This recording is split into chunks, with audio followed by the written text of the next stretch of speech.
지금 로마서 4장하고 5장, 오늘 5장을 읽어볼 텐데, 4장, 1절부터 4장 내용을 한번 슬쩍 복습해 볼게요. 그런즉 육신으로 우리 조상된 아브라함이 무엇을 얻었다 하리요?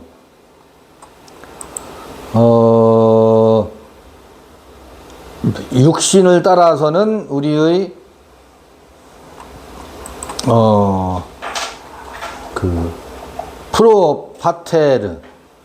프로파토라 우리의 조상 아브라함. 그래서 만일 아브라함이 행위로서 의롭다 하심을 얻었으면 자랑할 것이 있으려니와 하나님 앞에서는 없느니라. 성경이 무엇을 말하느냐? 아브라함이 하나님을 믿음에, 이렇게 되어 있는데, 하나님을 믿음에, 이 표현은 적절한 표현이 아니라고 그랬죠. 번역에서 그렇게 번역하고 있는데, 하나님에게서, 하나님 안에서 그의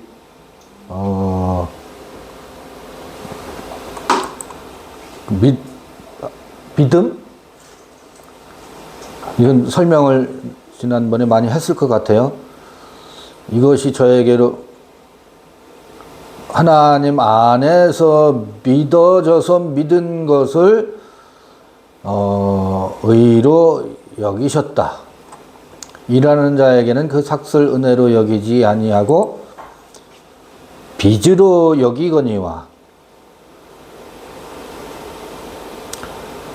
그러니까 일하는 자는 그 삭슬 은혜로 여기지 않고 빚으로 여기거니와는 마땅히 받아야 할 것으로 여기거니와. 일을 아니할지라도 경건치 아니한 자를 의롭다 하시는 이를 믿는 자에게는 그의 믿음을 의로 여기시나니. 전통적인 이해 방식으로 하면 조금 이상하긴 한데, 어떻든 우리 믿음으로 믿음에 이르는 것을 통해서 하나님의 의가 나타난다고 했잖아요. 의가 계시된다고 했지요. 그의 믿음을 의로 여기신다라기보다도 그의 믿음을 통해서 의가 계시되는 방식이거든요. 이란 것이 없이 하나님께 의로 여기심을 받는 사람의 행복에 대하여 다윗의 말한 바, 그 불법을 사하심을 받고 그 죄를 가리우심을 받는 자는 복이 있고, 주께서 그 죄를 인정치 아니하실 사람은 복이 있도다 함과 같으니라. 어느 때 죄를 간과하게 될까요? 죄가 간과되는 때가 있어요. 죄가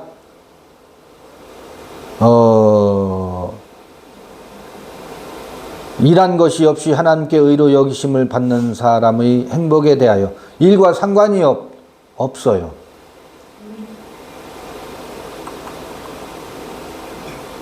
주께서 그 죄를 인정치 아니하실 사람은 복이 있도다 함과 같으니라. 그런즉 이 행복이 할례자에게뇨 혹 무할례자에게도뇨. 대저 우리가 말하기를 아브라함에게는 그 믿음을 의로 여기셨다 하노라. 아브라함의 믿음을 4장에서 말하고 있어요. 그런즉 이를 어떻게 여기셨느냐? 할례시냐 무할례시냐? 할례시가 아니라 무할례시니라. 저가 할례의 표를 받은 것은 무할례시의 믿음으로 된 의를 인친 것이니, 이는 무할례자로서 믿는 모든 자의 조상이 되어 저희로 의로 여기심을 얻게 하려 하심이라. 이 부분을 좀 살펴봐야 될 것 같아요. 또한 할례자의 조상이 되었나니 곧 할례 받을 자에게뿐 아니라 우리 조상 아브라함의 무할례시에 가졌던 믿음의 자취를 좇는 자들에게 도니라. 근데 우리가 아브라함을 돌아보면 아브라함이 하나님을 믿었대요. 하나님에게서 믿었대. 그런데 아브라함이 그 믿음은 할례 받기 전에 있었던 믿음이고, 할례는 그의 믿음을 무한 거다? 인친 거래. 그의 믿음을 확정한 거래. 믿음이 믿음으로 확인된 것이 할례래. 그가 할례를 받았기 때문에 의로운 게 아니래.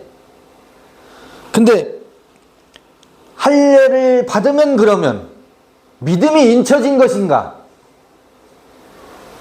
묘해요, 이 관계가. 나는 할례 받은 자야. 이 로마서는 로마에 있는 개종한 유대인들에게 보내는 편지거든요. 로마에 있는 형제들이라고 하는 것은 로마에 있는 어떤 유대인들이 유대교의 습성이 몸에 아주 배어 있는 그들에게, 로마에 있는 형제들에게 보내는 편지인데, 그 유대인들에게는 할례가 굉장히 중요했습니다. 근데 아브라함의 이야기를 꺼내면서 아브라함이 어느 때 할례를 받아서 믿음으로 의롭게 된 게 아니래요. 이미 무할례 시에 그의 믿음을 의로 여겨졌는데, 그의 믿음으로 인해서 의가 드러났는데, 할례는 뭐다? 그 믿음을 인친 것이래요. 그러면 그래서 무할례자의 조상이기도 하고 할례자의 조상이기도 하대요. 무할례 시에 믿음의 조상이 됐어요. 그런데 그 믿음으로 인해서 할례로 그 믿음을 인침으로 해서 할례자의 조상도 된대. 이게 무슨 말이지? 근데요, 어떤 이들은 할례를 받았어. 무엇도 없이, 믿음이 없이 할례를 받아서 나는 할례자다, 나는 믿음으로 인친 자다. 그런데 할례를 받았다라고 하는 것으로 믿음을 보증할 수 없대요.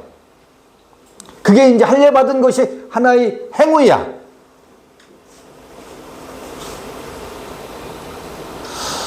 그래서 할례자를 무엇으로 만들어요? 무할례자로 만들어요. 할례 받았는데 왜 무할례자가 되지? 성선 이 유대교의 그 전통적인 할례의 관습 때문에 율법과 관련됐을 때 이 할례 얘기가 로마서에 바울이 많이 언급하고 있죠. 어느 때에 아브라함이 할례를 받았는지 한번 볼게요.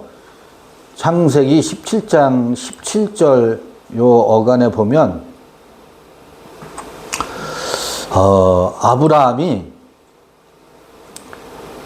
17장 1절부터 볼게요. 아브라함의 99세 때에 여호와께서 아브라함에게 나타나서 그에게 이르시되 나는 전능한 하나님이라. 이때는 엘샤다이 엘로힘으로 계시되고 있어요.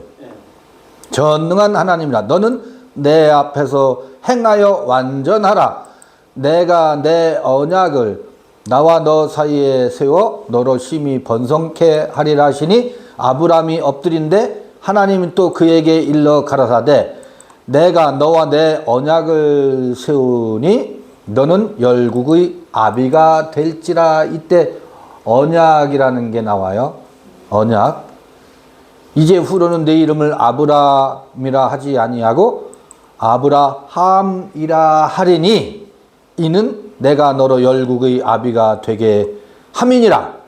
내가 너를 심히 번성케 하리니 나라들이 네게로 쫓아 일어나며 열 왕이 네게로 쫓아 나리라.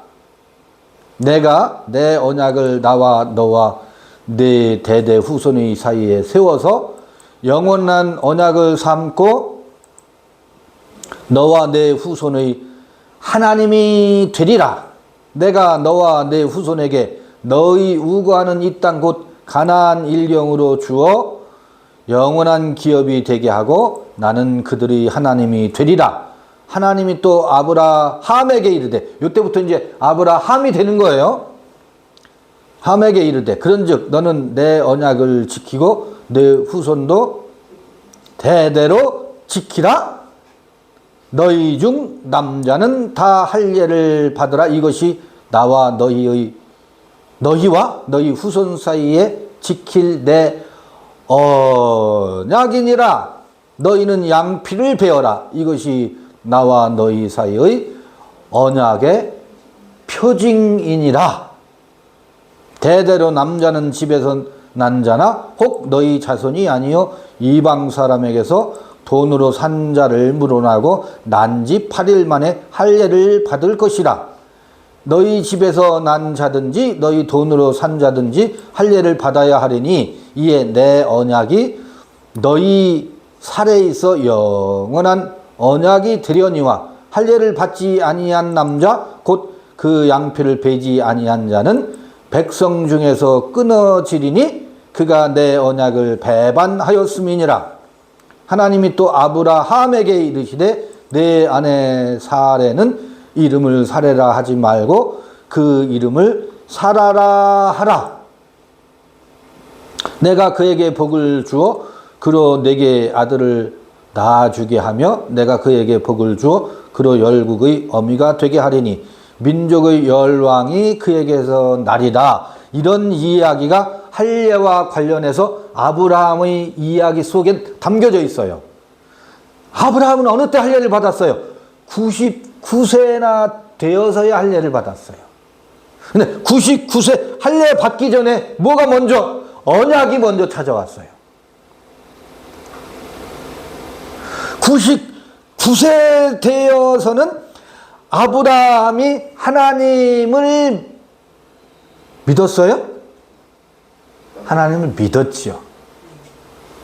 하나님을 믿었는데 그게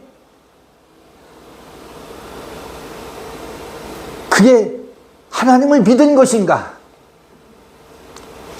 사실은 99세 되어서야 하나님의 믿음이 하나님에게서 그의 믿음이 하나님의 믿음이 찾아왔지요. 그 전에는 어떤 믿음이었었어요? 자기가 믿는 믿음이었었어요. 99세 이전에는 행위로 하갈을 통해서 이스마엘을 낳음으로 이 이스마엘을 낳는다라는 게 뭐예요? 그게 99세 이전의 믿음이었었어요. 그 이전의 믿음을 믿음이라고 말하지 않는다고.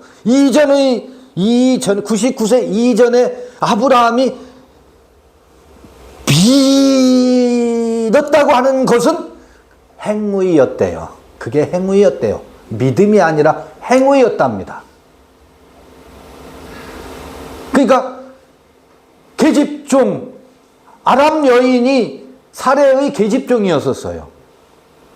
하갈은 그 주인이 누구냐면 사레가 주인이었었어요. 사레를 시중 들고 사레의 몸종이 하갈이었었어요.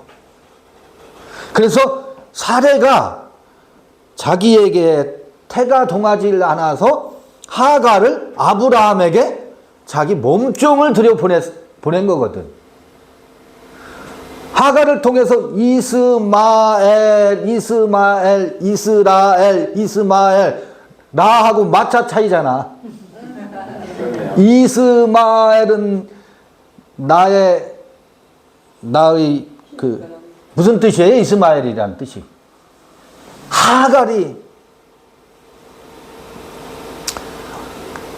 하갈이 뭐예요? 잉태를 해서 배가 불러오니까 누구로부터 학대를 받아요? 사례로부터 학대를 받기 시작하거든. 그래서 하나님께 하소연한다고. 그래서 나의 학대를 들으셨도다. 그 나의 핍박을, 나의 고난을 하나님께서 들어주셨도다라고 하는 그런 뜻이 있다고 그러잖아요. 이스라엘은 무슨 뜻이에요? 이스라엘은 그 후의 얘기야. 야곱 때 얘기야. 야곱, 그러니까 그러니까 지금은 여기 이스마엘과 이삭, 그 다음에 이스마엘 다음에 이삭이 태어나잖아요. 이삭 다음에 에서와 야곱이 태어났는데, 야곱 때 하나님과 씨름해서 이겼다라고 하는 뜻이 이스라엘이야. 이스마엘이 먼저예요. 이스라엘은 다음 때에서 나오는 이야기야. 그것도 이스마엘의 씨가 아니라 누구의 씨? 이삭의 씨 중에서 쌍둥이 둘째 아들이 하나님과 씨름해서 이겼다라는 뜻이거든. 이스라엘이라는 뜻이. 그런데 지금 이 보면 하갈을 통해서 낳은 그 모든 것은 믿으려고 했던 거예요. 하나님을 믿으려고 했던 거야. 하나님을 믿어서 이가 왜? 사라의 태, 사례의 태, 태기가 돌지 않으니까. 하갈의 태에서 낳은 자녀를 하나님의 약속을 유업으로 받을 자로 믿었다고. 그거는 믿음이 아니라 뭐라고요?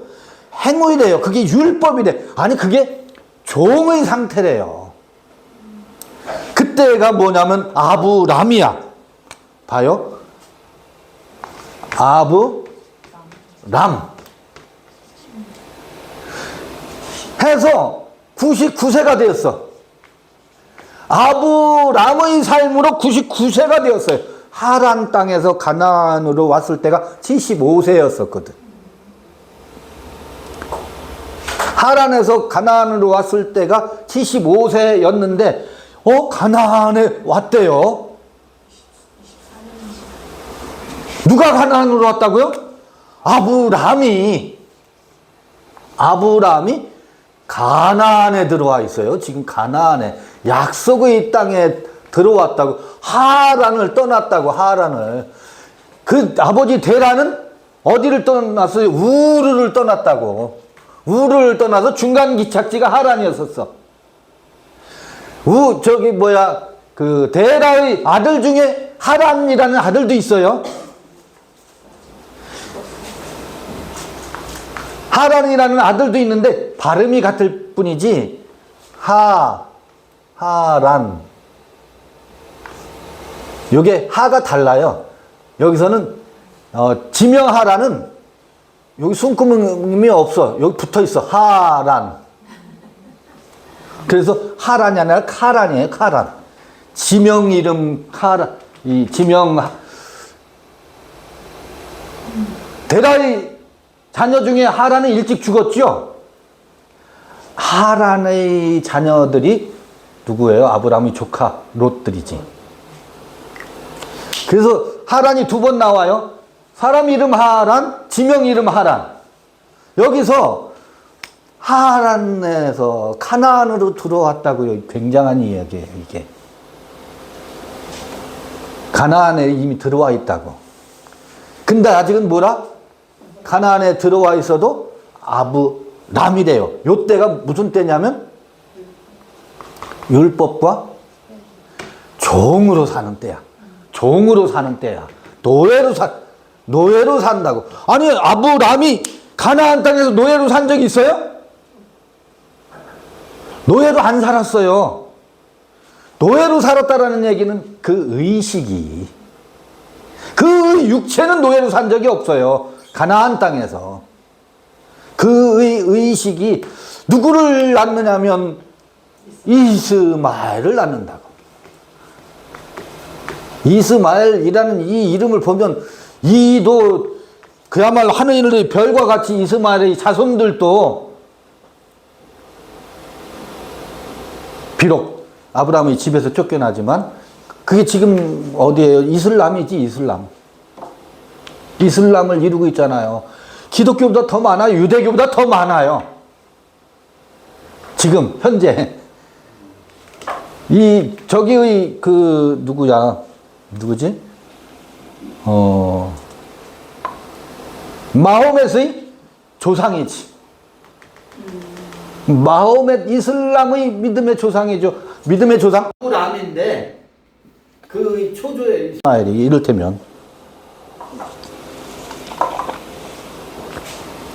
근데 봐요. 아브라함이 믿음으로래. 전 지금 무엇을 자꾸 문제를 삼고 있느냐면 어디 여기 믿음이 있었는데 이 믿음은 믿음이 아니야. 이것으로 구원받았다는 얘기가 아니라고. 믿음은 언제 찾아왔다? 99세에 찾아왔대. 명년 이맘때 너에게 뭐가? 아들이 있으리라 라고 하는 것이 무엇으로 찾아왔어요? 믿음으로, 약속으로, 언약으로 찾아왔어요. 이게 찾아오고 나서 할례를 받았다고. 할례를 받고 나서 이게 찾아온 게 아니라 순서가 그렇다고요. 그러면 할례는 뭐지? 여기서 할례는 언약의 표래. 언약의 징표래. 오트래. 오트. 베리트. 언약의 징표래요. 근데 언약의 표로 카라트 언약이라고 하거든. 카라트. 카라트. 이건 베다야, 베다. 그게 할례지. 할례는 생식기의 표피를 베는 거예요. 요즘 말로 말하면 남자의 그 생식기를 포경하는 거죠. 그게 언약의 징표라네. 요것으로 할례로 인해서 의로워지고 할례로 인해서 믿음이 찾아오는 것이 아니라 믿음이 찾아오면 하나님의 믿음이 찾아오면 그 언약의 징표로 할례를 행하게 돼 있대요. 베어내게 되어 있대. 자, 그러면 하필이면 생식기를 베어내는 이야기로 이야기가 전개되고 있어요. 이게 무슨 이야기일까? 할례 이전에는 할례 전에 낳은 자녀가 누구였어요? 이스마엘이었어요. 할례 전에 낳은 자녀가 이스마엘이었다고. 성서는 온통 낳는 이야기야. 낳는 이야기. 자, 이전에 낳는 방식과 할례 이후, 할례는 그 비유예요. 생식기로 비유하고 있잖아요. 그런데 이 할례는 어디에 하라고요? 마음에 하라 그러잖아요. 마음에 할지니. 그러니까 육체의 할례를 받고서도 마음의 할례를 받지 못하면 할례가 무할례가 되는 거예요. 그렇죠? 할례자가 무할례자가 되는 거야. 무엇을 배지 못했기 때문에 마음의 할례를 배지 못했기. 그러면 이 99세 믿음이 찾아오게 되면 당연히 언약의 징표로 이루어지는 것이 할례예요. 마음을 뭐하는?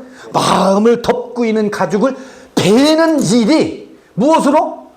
믿음의 징표로, 언약의 징표로 베어지게 되어 있어요. 만일 육체의 할례만을 행하고 나는 할례 받은 자다 하는 것은 원천무효야. 그런 행위로는 구원받는 게 아니거든.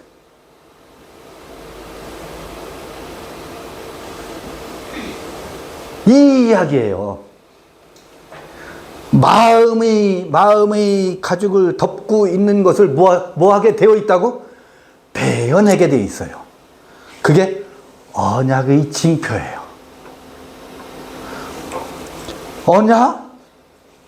언약이 뭐지? 언약. 지금 그러니까 우리가 아무리 믿습니다. 내가 구원받으신 줄 믿습니다. 별소리를 다 해도 그 언약의 징표, 오트라고 해요. 오트? 그 히브리어로 오트라고 하는데 뭐가 없으면 이건 호트고 오트.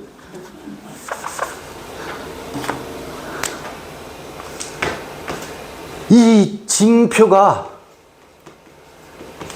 언약의 징표가 없으면 믿음이 온 것이 아니라고. 믿음이 찾아온 것이 아니라고. 믿음으로 믿음에 이르게 되면 어떤 일이 벌어져요? 아하, 육체의 할례를 통해서도 그 아브라함의 이야기에서는 육체의 할례 생식기가 달라진다고. 생식기의 모양이 달라져요. 이전에는 마음으로 낳은 게 아니었었다고. 법으로 낳은 것이고 지식으로 낳은 것이었었다고. 지식의 세계에서 이 지식으로 두껍게 덮여 있는 마음의 세계를 뭐 해야? 베어내줘야 마음의 생살이 드러나요. 그 마음의 생살에 의해서 뭐한 것이 아브라함과 사라가 함께 만나는 것이 마음의 생식기를 통해서 누구의 태를 동하게 할 수 있어요? 사라의 태를 동하게 할 수 있대요. 그게 뭐래요? 그게 언약의 징표래요. 그러니까 그게 믿음이 온 후로 이루어지는 나타나는 자연스러운 현상이야. 그 할례가 없으면, 이 언약의 징표가 없으면 나는 명년 이맘때가 되면 아들이 있는 줄 믿습니다. 아무리 얘기해봐야 개코나. 그건 말이고 주장이고 지식을 가져다가 내가 그런 줄 믿습니다. 그건 믿음이 아니라 행위래요. 그러면 아니 이건 모든 만물의 우주 이치예요. 새로운 생명이 태어날 때의 이치라고. 이거는 행위가 아니라 믿음으로 찾아오는, 이를테면 이래요. 이 탐스러운 토실토실한 씨가 나는 생명이다. 나는 뭐다? 나는 조회다. 생명이다. 라고 이 토실토실한 하나의 씨알이 나는 생명이다 했으면 생명의 징표가 나타나게 돼 있어요. 묘한 일이에요. 나는 생명이다는 주장은 이건 의미가 없어요. 생명이라고 하면 반드시 카라트 언약, 베어지는 언약이 징표로 나타나게 돼. 생명이면 뭐 하게 돼 있어요? 땅에 씨가 뿌려져서 뭐 하게 돼 있어요? 와해 이게 할례예요. 이 할례의 징표가 나타나지 않으면 아무리 나는 생명이다라고 말하는 주장일 뿐이지.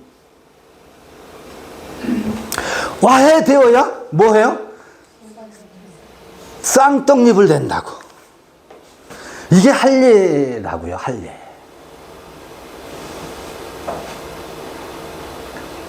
그런데 이 하려면 어느 때? 때가 이르러야 돼요. 때가 이르러야 돼요.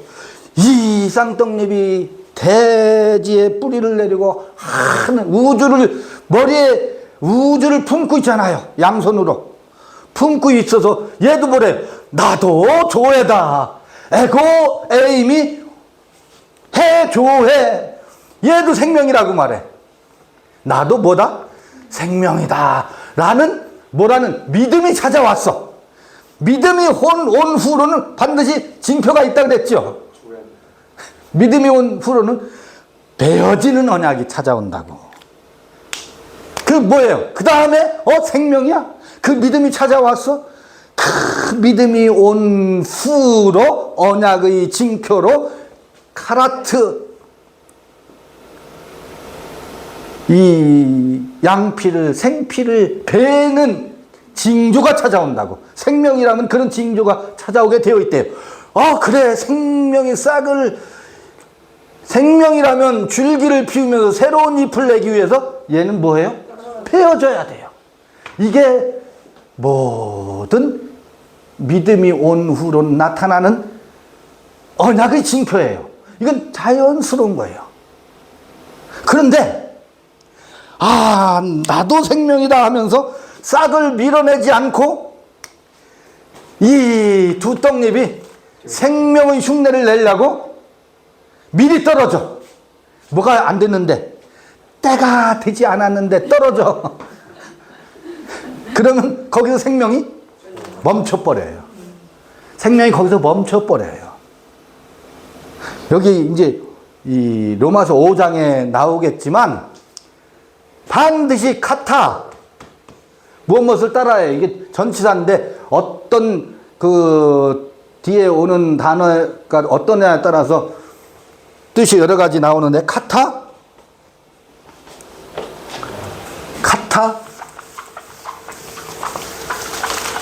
카이론 그래요. 카이론 카타 카이론이라면 카이로스 여러분 많이 지금 5장에 보면 뭐라고 이걸 번역했느냐면 그 기약에 따라 기약이라고 번역돼 있던가 그렇더라. 이게 뭐냐면 때가 되어서 때를 쫓아서 절기를 따라서 절기를 쫓아서예요. 때를 쫓아서예요. 때를 쫓아서. 이거 영어 번역으로 in due time 이렇게 번역해 놨더라고. in due time. 기약을 따라서 이렇게 번역되어 있는데 약속을 따라서 이렇게 번역되어 있는데 하나님이 언약하셨지 약속하셨지. 그러니까 그 하나님의 언약은 변할 수가 없어. 그래서 하나님이 약속하신 약속의 때를 쫓아서 이렇게 되어 있는데 그렇게 하면 종교적으로 흘러요. 카타 카이론 절기가 되어서 때가 되어서 어느 때 아까 씨가 와야 될 때가 되어서 쌍떡잎이 떨어질 때가 되어서 꽃이 피었다가 질 때가 되어서 열매가 맺힐 때가 되어서 그럴 때마다 카타 카이론이에요. 그래서 생명은 때를 따라서 언약의 징표로 나타나는 것이 어떤 언약이다? 베어지는 언약, 배임받는 언약. 이 언약이 어떻게 예수와 제자들 사이에서 성취되고 있는지 그것을 보면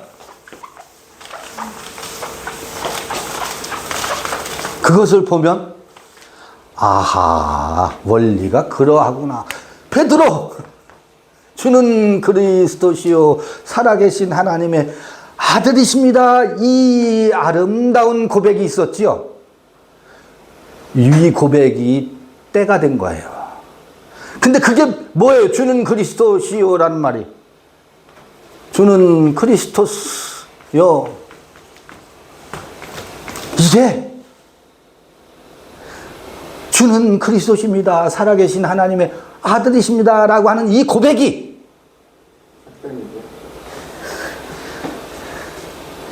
이게 불의의 고백인 줄 알아요? 몰라요? 몰라요. 요거는 아브람 때예요.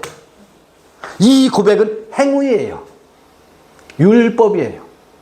주는 그리스도십니다. 당신은 살아계신 하나님입니다. 이때의 하나님은 뭐예요? 이때의 하나님은 세상 임금이야. 엘샤다이 엘로힘이야. 엘샤다이 엘로힘으로 나타나요. 엘샤다이 엘로힘으로 정면에서 누구와? 베드로와 예수가 마주하고 있어요. 아니, 아브람도 마찬가지라고. 아브람도 람과 아브라함, 요게 99세야. 요때 할례가 나타났죠. 할례. 먼저 믿음이 찾아온 후로 할례가 이루어진대. 이때 하나님은 역시 똑같아. 하나님에 대한 지식, 하나님에 대한 세상 임금으로의 엘샤다이 하나님으로 누가? 아브라함과 하나님이 마주하고 있다고. 아브라함과. 그래서 이 하나님의 유업을 받을 자가 이스마엘이라고 하는 굳건한 믿음이 율법이요 행위라고 했었잖아요. 그 방식의 생식기를 뭐예요? 운용하는 때예요. 생식기가 그 방식으로 작동하는 때라고. 그런데 베드로도 마찬가지야. 베드로의 마음의 생식기가 어떻게 작동해요? 당신은 그리스도십니다. 하나님의 아들이십니다. 근데 그 생식기가 세상 임금을 통해서 이스라엘 회복할 자. 나는 그 다음에 하나님 나라를 유업으로 받는데 어떻게 받아요? 우의정 아니면 좌의정의 자리에서 하나님 나라를 유업으로 받을 자다. 그게 누구예요? 이스마엘이에요. 그게 이스마엘이에요. 이때 이 주는 그리스도시요 살아계신 하나님의 아들이십니다라고 하는 무엇? 요게 쌍떡잎이야. 혹은 이게 아주 굳건한 씨를 감싸고 있는 씨 외피라고, 껍질이라고. 씨로 비유하면 이게 단단한 그의 단단한 껍질이라고.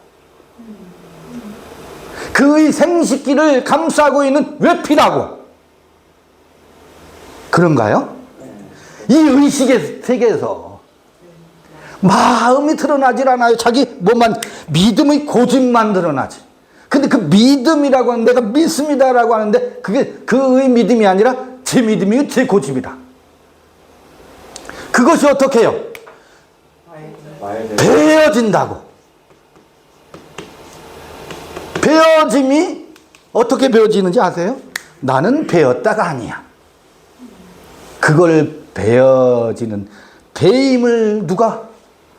아하, 그의 스승이 그의 불의가 드러나서 불의가 아주 확실하게 들춰낼 때 무엇이 찾아오게 되어 있어요? 믿음이 찾아온다고 하잖아요.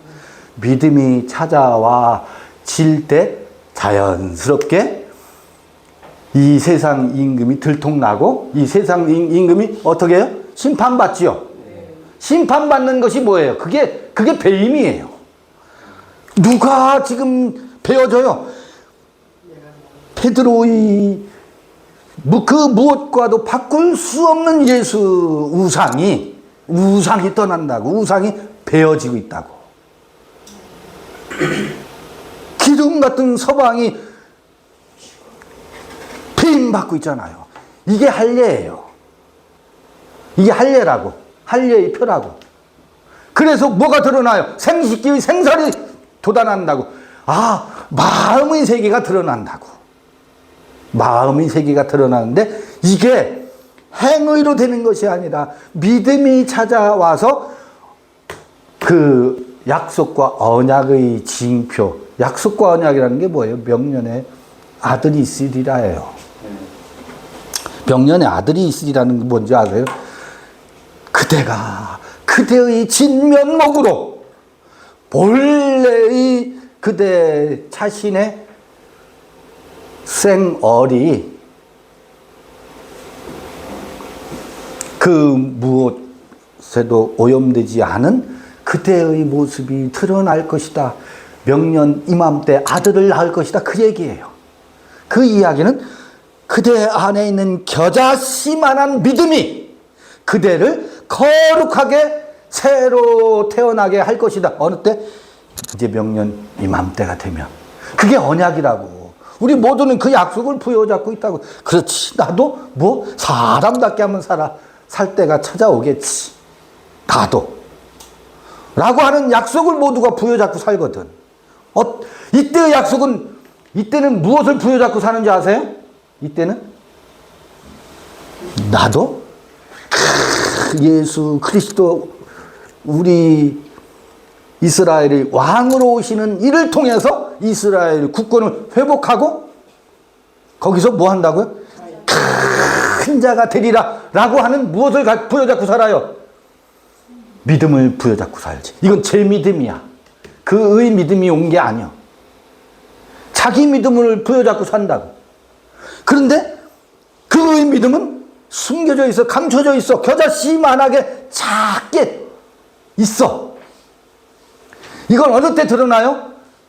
믿음이 찾아와서 베어지고 나서야, 언약의 징표가 드러나고 나서야 그건 행위가 아니래잖아요. 아브라함을 통해서 이 이야기를 바울이 로마에 있는 형제들에게 이 이야기를 꺼내고 있다고. 이 이야기를 짚어보고 있잖아요. 아하, 이런 흐름으로 이 이야기가 전개되고 있네. 로마서 이제 4장.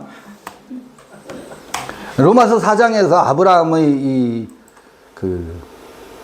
양피를 베는 이야기가 나와서, 이게 무슨 이야기지.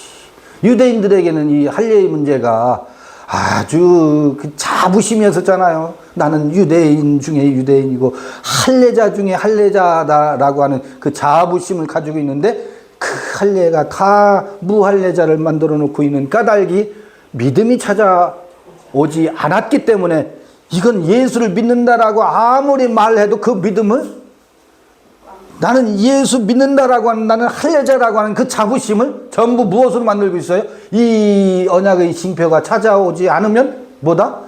무할례자인 것처럼 그 믿음이 전부 다 무효예요. 그거 믿는 것은 믿는 게 아니라고.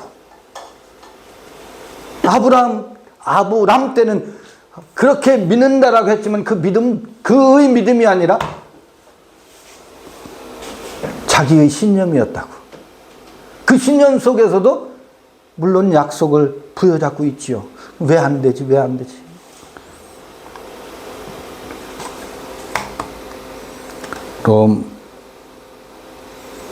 로마서 4장 1절 다시 가볼게요. 4장 이게 이제 아브라함의 그 이야기 속에 담겨져 있는 할례와 믿음 이야기. 아직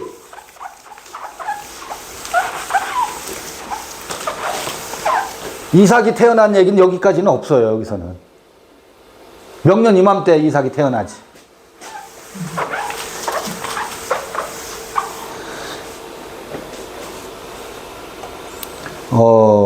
이런 정도로 읽어보고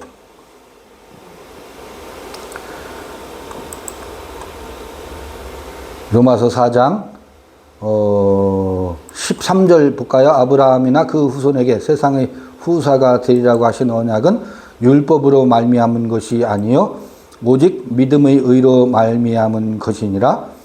만일 율법에 속한 자들이 후사이면 믿음은 헛것이고 약속은 폐하여 졌느니라. 율법은 진노를 이루게 하나니 율법이 없는 곳에는 범함도 없느니라. 그러므로 후사가 되는 이것이 은혜에 속하기 위하여 믿음으로 되나니 이는 그 약속을 그 모든 후손에게 굳게 하려 하심이라. 율법에 속한 자에게뿐 아니라 아브라함의 믿음에 속한 자에게도 이니 아브라함은 하나님 앞에서 우리 모든 사람의 조상이라. 아브라함도 우리의 조상이요. 아브라함도 우리의 조상이죠. 네. 이 아브라함 이야기를 잘 읽어 5장이 수월하게 읽혀요. 5장이 굉장히 논란이 많은 장이거든요. 아브라함이 바랄 수 없는 중에 바라고 믿었으니, 이건 히브리서 할 때 그 설명을 다시 하죠. 여기서 붙잡고 있지 말고 바랄 수 없는 중에 바라고 믿었으니, 이게 지금 오도가 돼가지고 억지 주장하는 그 쇠퇴죠.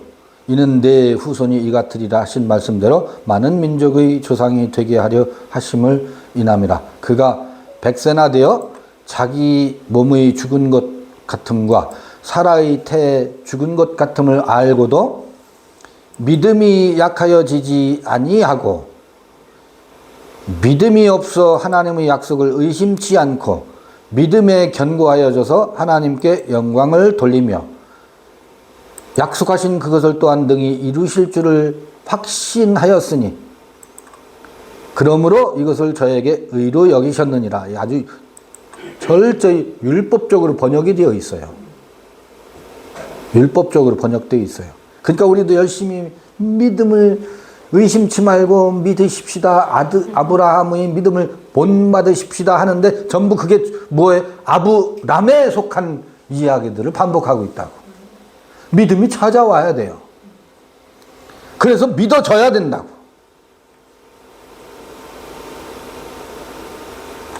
그 이야기는 지금까지 믿던 그 모든 믿음의 방식이 떠나가야 된다고. 믿을 게 못 되네 하고 탄식해야 된다고. 할례가 행해져야 된다고. 아, 이게 다 부질없는 것이구나. 아, 이게 다 뭐다? 불의였구나. 이게 불의였구나 하는 것이 들통나야 믿음이 오게 된다고. 그 믿음이 와야 할례가 이루어진다고.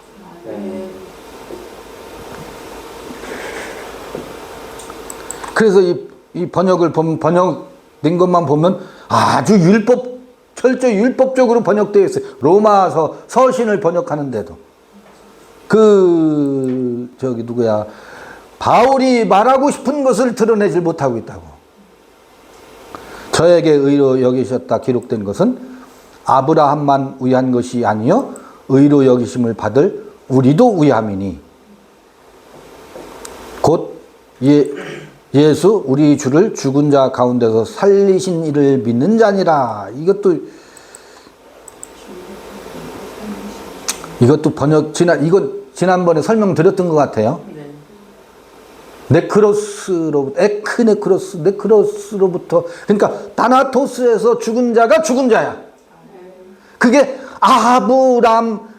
아브람에서 죽고 아브라함이 되는 것을 말하는 거거든. 그게 아브라함은 네크로스가 되어서 그에게서 누가 이삭이 태어나는 것, 이게 그의 의가 드러나는 것이고, 이게 죽은 자로부터 그가 뭐 하는 것이다? 부활하는 것이다. 근데 그것은 아브람만을 위해서 기록된 것이 아니라 동일한 패턴이 여기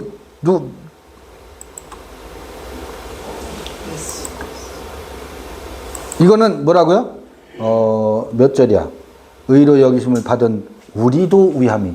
그것을 기록한 것은 아브람만을 위한 것이 아니라 동일한 패턴에 의해서 우리에게 그의 믿음에 이르게 되므로 의가 드러나는 우리를 위해서도 그 기록이 있다는 거예요. 아브람의 이야기는 아브람만을 위한 것이 아니라 같은 패턴으로 살아지게 되는 우리를 위해서 그 기록이 있다는 겁니다.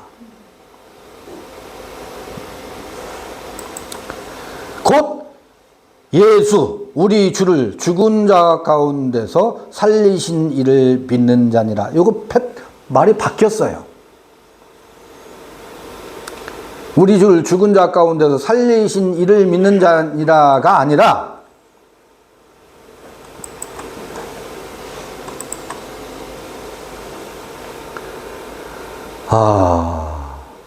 이게 에크네크론 죽은 자로부터 우리 주 예수를 죽은 자로부터 살리신 이를, 이거 지난번에 충분히 설명 들었을 터인데, 이게 예수는 죽었어요. 죽었다가 부활했어요. 근데 죽은 자가 부활했어.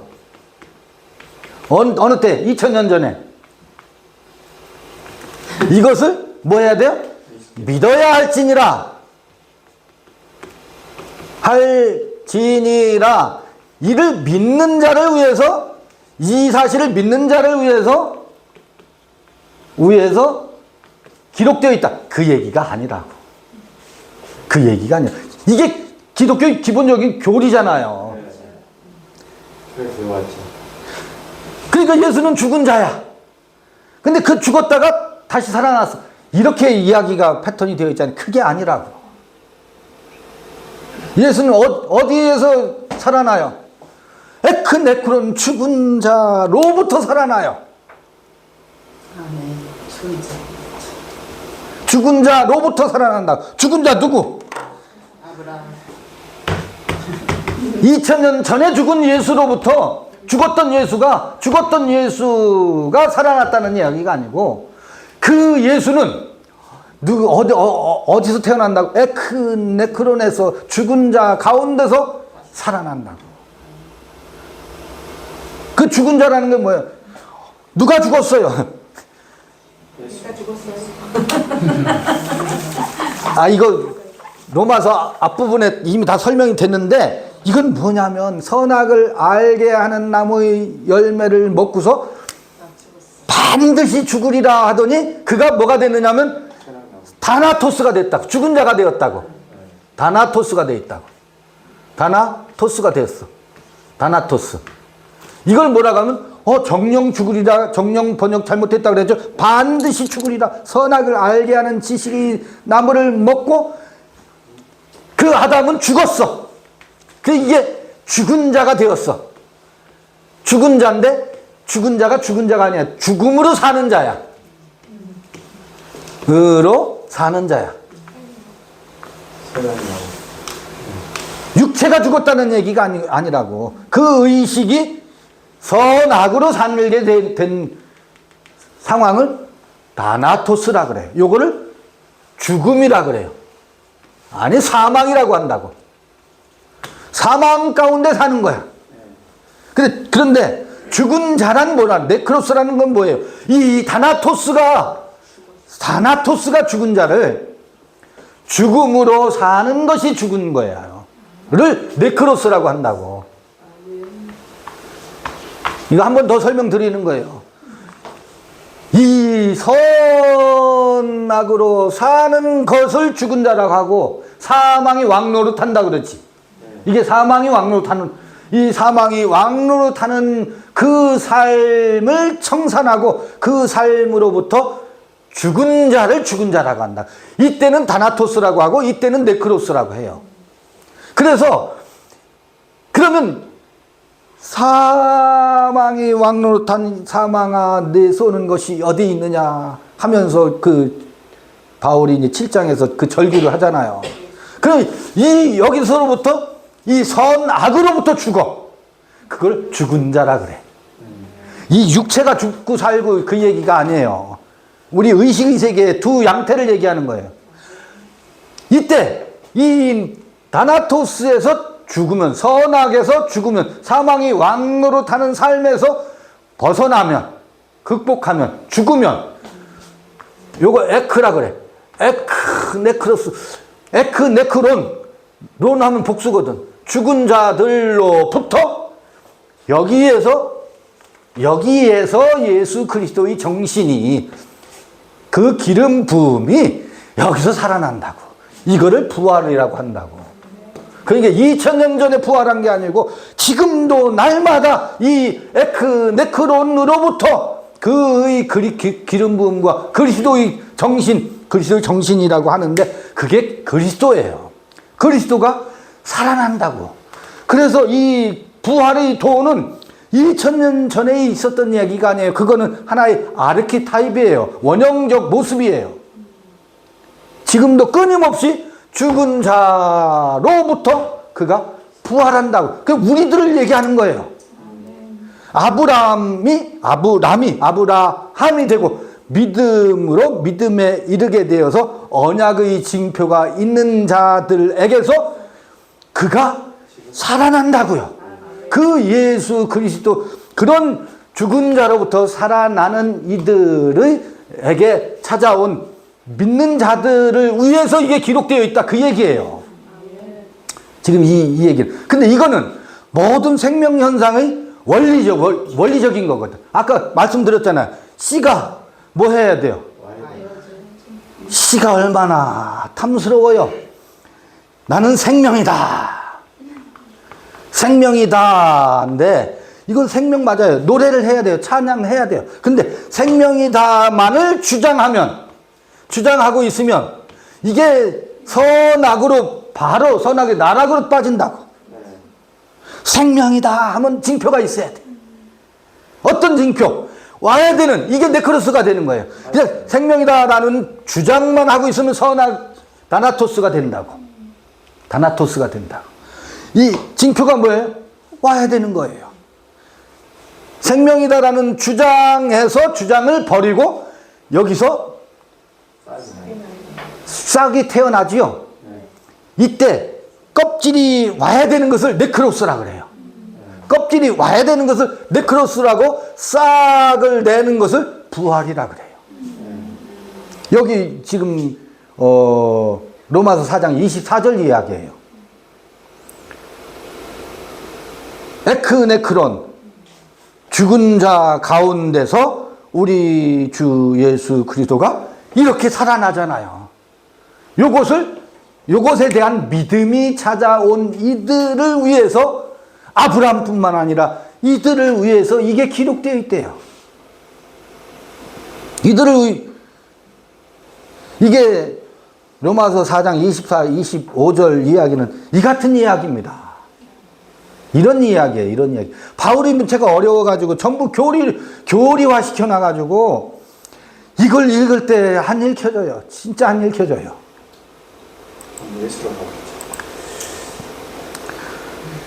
이럴 때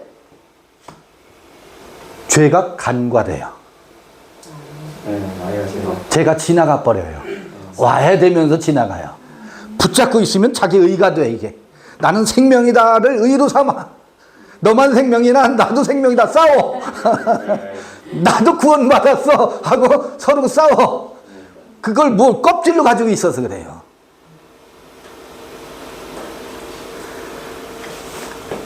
서로 구원받았다고 주장들 하고 있어요. 그게 선악으로 가는 거예요. 생명 맞겠지. 그러나 뒤주 속에 있는 벼이삭은 싹이 안 나요. 안 나요. 희한한 일이에요. 생명이 사망이 되는 거예요. 생명이 사망으로 떨어지는 희한한 일이 반복되고 있죠. 우리 정신세계가 그와 똑같아요. 종교생활이 그와 똑같더라고. 그러면 이제 4장은 이걸로 마치고 잠시 쉬었다가 5장 이야기를 들어가 보겠습니다. 네, 잠시 쉬었다.